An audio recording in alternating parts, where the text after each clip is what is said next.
नमस्कार, स्वागत है आप सभी लोगों का जेएमएच न्यूज़ चैनल। मेरा नाम नवनीत। जेएमएच उत्तर प्रदेश सहित देश के विभिन्न राज्यों से बहुत सारी खबरें आ रही, सिलसिलेवार सभी खबरों को बताने का काम करने वाले। शुरुआत करते हैं पहली बड़ी खबर से। दिल्ली एनसीआर में देरी से ही सही पर बारिश आने के बाद मौसम सुहाना हो गया। मौसम विभाग ने बताया है कि आने वाले 4 से 5 दिनों में दिल्ली में हल्की सी, वहीं हिमाचल प्रदेश, उत्तर प्रदेश और उत्तराखंड में भी भारी बारिश देखने को मिल सकती है। मौसम विभाग की माने तो पंजाब और हरियाणा के अलावा इलाकों में हल्की से तेज बारिश हो सकती है। वहीं राजस्थान के कुछ जिलों में बादल गरजने के साथ बिजली गिरने का भी अनुमान लगाया जा रहा है। वहीं हिमाचल प्रदेश और उत्तराखंड में भी भारी बारिश होने का अनुमान लगाया गया है। मध्य प्रदेश, महाराष्ट्र और गोवा के लिए भी आपको बता दें रेड अलर्ट जारी किया गया था। उत्तर प्रदेश की राजधानी लखनऊ के कई इलाकों में बारिश होने की संभावना जताई है। वहीं आपको बता दें मौसम विभाग का कहना है कि यहाँ गुरुवार से मौसम बदल सकता है। राज्य के कुछ इलाकों में बादल छाए रहेंगे तो कुछ इलाकों में हल्की बारिश देखने को मिलेगी। आपको बता दें मेरठ, बिजनौर, मुजफ्फरनगर, अमरोहा, मुरादाबाद, रामपुर, पीलीभीत, बलिया, लखीमपुर खीरी सहित कई इलाकों में भारी बारिश की भी चेतावनी मौसम विभाग ने जारी की है। चलिए दूसरी बड़ी खबर आपको बताते हैं। यूपी बोर्ड 10वीं रिजल्ट 2021 की घोषणा की राह देख रहे 26 लाख से अधिक छात्र छात्राओं का इंतजार जल्दी समाप्त हो सकता है। उत्तर प्रदेश माध्यमिक शिक्षा परिषद द्वारा शैक्षिक वर्ष 2020 और 21 की कोरोना महामारी के चलते रद्द की गई हाई स्कूल और इंटरमीडिएट की परीक्षाओं के बाद वैकल्पिक मूल्यांकन पद्धति से तैयार UP board high school result 2021 की घोषणा इंटरमीडिएट के नतीजों से पहले की जा सकती है। यूपी बोर्ड के सूत्रों से प्रकाशित कई मीडिया रिपोर्ट्स की माने तो UP MSP high school result 2021 की घोषणा 16 जुलाई या फिर अगले दिन 17 जुलाई को की जा सकती है। इसके बाद यूपी बोर्ड द्वारा 20 जुलाई के बाद इंटरमीडिएट के नतीजों की भी घोषणा की जा सकती है। अगली बड़ी खबर आपको बताते हैं। प्रधानमंत्री नरेंद्र मोदी ने अपने संसदीय क्षेत्र काशी को 1583 करोड़ रुपए की योजनाओं की सौगात दी। इसी के साथ ही उन्होंने बीएचयू ग्राउंड में लोगों को संबोधित करते हुए राज्य के सीएम योगी आदित्यनाथ की तारीफ की है।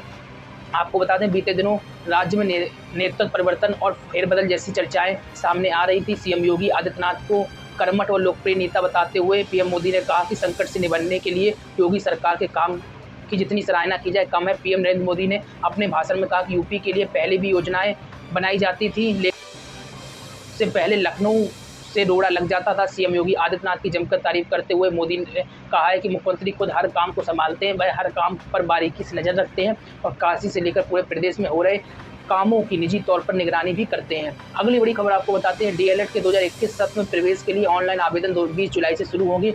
उत्तर प्रदेश के 67 डाइट में 10,600 और 3103 निजी कॉलेजों में 2,31,000 से अधिक कुल 2,42,000 सीटों पर प्रवेश के लिए ऑनलाइन पंजीकरण की आखिरी तारीख 10 अगस्त है और ऑनलाइन आवेदन शुल्क 11 अगस्त तक जमा होगा। आवेदक 12 अगस्त तक आवेदन के प्रिंट आउट ले सकेंगे। अगली बड़ी खबर आपको बता देते हैं। यूपी एटीएस ने अलकायदा से जुड़े 3 और आतंकवादियों को बुधवार को गिरफ्तार किया है। ये तीनों लखनऊ के ही रहने वाले हैं। गिरफ्तार हुए आतंकियों के नाम बताए जा रहे हैं शकील, मोहम्मद, मुस्लिम और मुइद।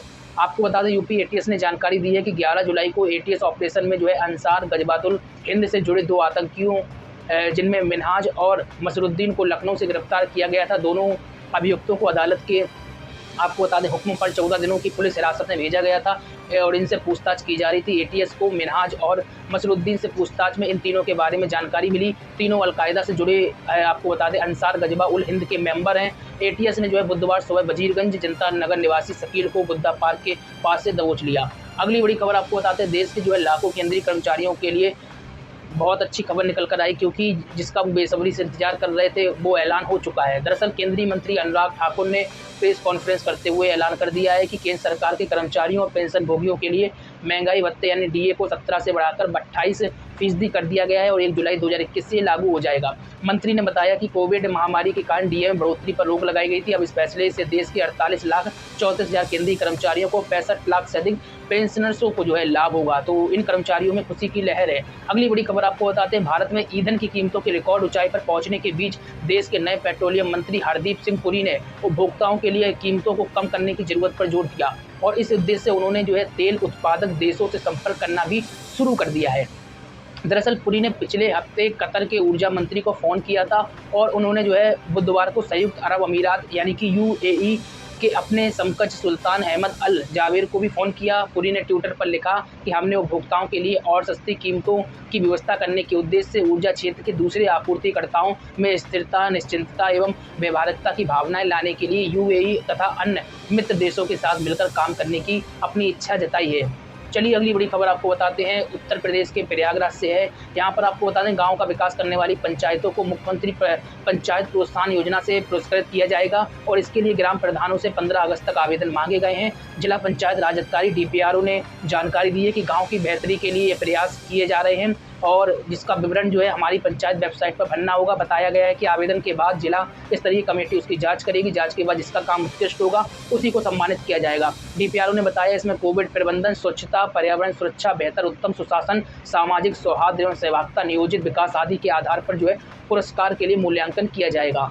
चलिए अगली बड़ी खबर आपको बताते थे, उत्तर प्रदेश के जालौन से। यहाँ पर आधा सैकड़ा लोगों ने समाजवादी पार्टी का दामन थामा है। आपको बता दें, उत्तर प्रदेश के जालौन के उरई में समाजवादी पार्टी कार्यालय में जिला अध्यक्ष नवाब सिंह यादव की अध्यक्षता में समाजवादी पार्टी की नीतियों से प्रभावित होकर नाजिद खान, नेतराम निरंजन और इंद्र प्रकाश कुशवाहा के संयुक्त नेतृत्व पर जो है आपको बता दें आधा सैकड़ा से अधिक लोगों ने बसपा और कांग्रेस को छोड़कर समाजवादी पार्टी की सदस्यता ग्रहण कर ली है। जिला अध्यक्ष नवाब सिंह यादव ने सभी शामिल हुए लोगों को जो है माला पहनाकर स्वागत किया और कहा कि समाजवादी परिवार में उनका स्वागत है।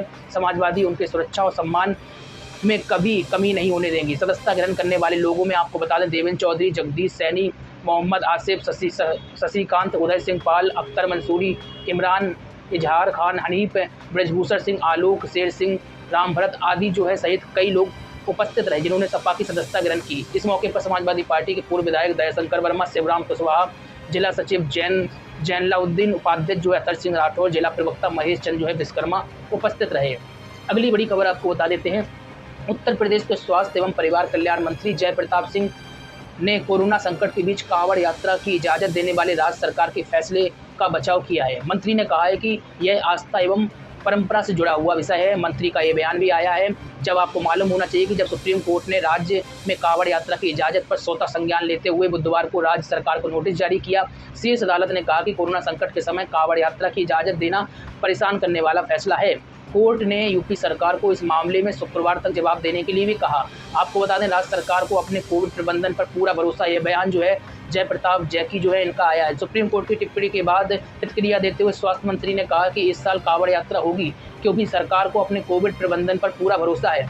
आपको बता दें, इंडियन एक्सप्रेस की रिपोर्ट के अनुसार सिंह ने कहा कि अगली सुनवाई के समय कोर्ट में हम अपना पक्ष रखेंगे। हम कोर्ट की ओर से दिए जाने वाले निर्देशों एवं गाइडलाइन का पूरी तरीके से पालन करेंगे। साथ ही में मैं ये कहना चाहूँगा कि कांवड़ यात्रा एक परंपरा है और ये हर साल होती है। हमने इसकी मंजूरी दी है क्योंकि हमें अपने कोविड प्रबंधन पर पूरा भरोसा है। चलिए अगली बड़ी खबर आपको बताते थे, 3 अगस्त से जो है ट्विटर फ्लीट सर्विस को बंद करने जा रहा है और नए फीचर का भी ऐलान कर सकता है। आपको बता दें, यह जानकारी खुद ही ट्विटर ने दी है।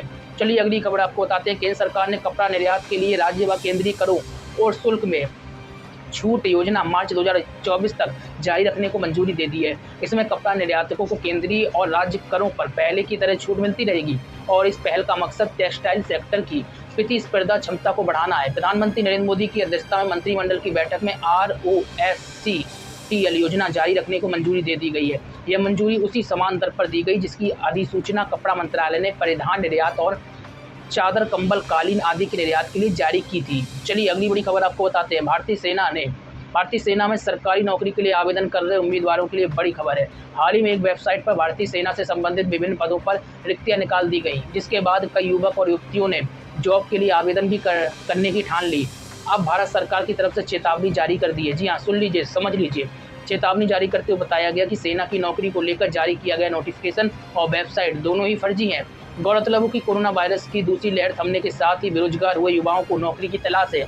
महामारी काल में निजी कंपनियों से छटनी के चलते युवाओं में सरकारी नौकरी के लिए रुझान बढ़ता जा रहा है। ऐसे में नौकरी की तलाश कर रहे युवाओं को ठगने के लिए कई फर्जी वेबसाइट बनाई गई हैं जिसमें फर्जी भर्तियां निकाली जाती हैं। ऐसी एक वेबसाइट में भारतीय सेना के नाम पर फर्जी वैकेंसी निकाल दी गई, जिसे लेकर PIB ने युवाओं को सचेत किया और कहा है ये टोटल फर्जी है, इस पर विश्वास ना करें। अगली खबर आपको बताते हैं, व्हाट्सएप पर एक मैसेज सर्कुलेट हो रहा है जिसमें दलहन पर स्टॉक लिमिट हटा दी गई है। इस संबंध में स्पष्ट किया गया है कि 2 जुलाई 2021 के आदेश के अनुसार दलहन पर लगाई गई स्टॉक लिमिट नहीं हटाई गई और लागू किया जा रहा है। सरकार राज्यों द्वारा इन आदेशों के कार्यान्वयन पर करीबी रूप से जो है निगरानी रख रही है। केंद्र सरकार ने राज्यों के साथ यह जानकारी भी साझा की है कि क्या उपभोक्ता मामले विभाग द्वारा विकसित पोर्टल पर स्टॉकिस्ट द्वारा घोषित स्टॉक तथा दलहन स्टॉक बैंक के लिए गए ऋण या आयातों को द्वारा आवंटित मात्रा के बीच मेल नहीं है। राज्यों से स्टॉक लिमिट का उल्लंघन करने वालों के खिलाफ सख्त कदम उठाने के लिए भी कहा गया है। तो इस तरीके से आज की जो है बड़ी खबरें अपडेट थी जो हमने आपको बताई, और ज़्यादा खबरों के लिए jmhnews.in पर विजिट करें, तमाम खबरें आप पढ़ सकते हैं। साथ ही चैनल को सब्सक्राइब करिए, बेल को दबाइए ताकि आपको हर एक नोटिफिकेशन मिलती रहे। नमस्कार।